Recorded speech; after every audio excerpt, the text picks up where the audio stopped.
He does the exact same thing, whereas before we were push pulling and going for the triangle.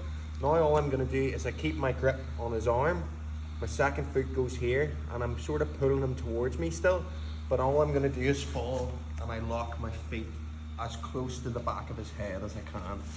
Now from here, to put a little bit of pressure on Chris, I don't want my hips on the floor like this.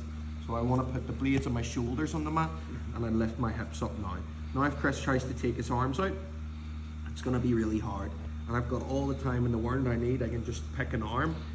In my preference, this bottom one is the one to go to because it's wedged in place by this top one. I just cover half his hand and half his wrist. Not on the wrist or totally on the hand, sort of halfway between two. You should have 2 of your fingers on his wrist and 2 of your fingers on his hand. I reinforce it with my other hand, and now I just lift my hips slightly and you get a nice arm lock there.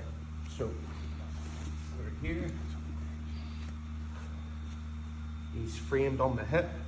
You can come off and make this grip if you need to, because it just gives you that option if you're falling. Like let's say he pulls this arm back and I don't get a chance to go to my armbar, well then we can still come through to that triangle that we've been doing. Right now.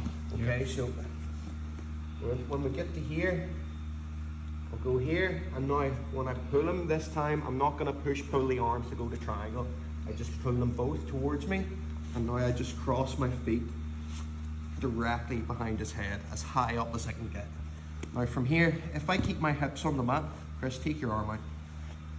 See how Chris can just take his arm through? Do you have a question? No, I'm just saying because you can see it and see your butt's off the ground. So when I get to here now, I pull him through with my hips off the floor. Take your arm out. He hasn't got a chance. Now I just cover half his hand, half his wrist, reinforce it, and it's my hips that are going to break his arm.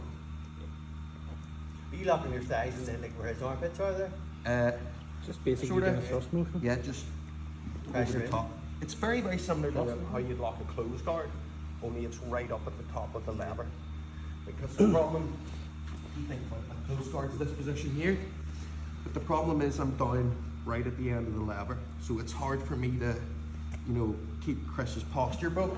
But whenever I come through to that situation there, where I'm now locked up at the top of the lever, like if he tries to posture up, pull his arms out, that stuff doesn't have as much of an effect now, and it leaves me free to come through here on this arm. It's really a good wee sequence, yeah?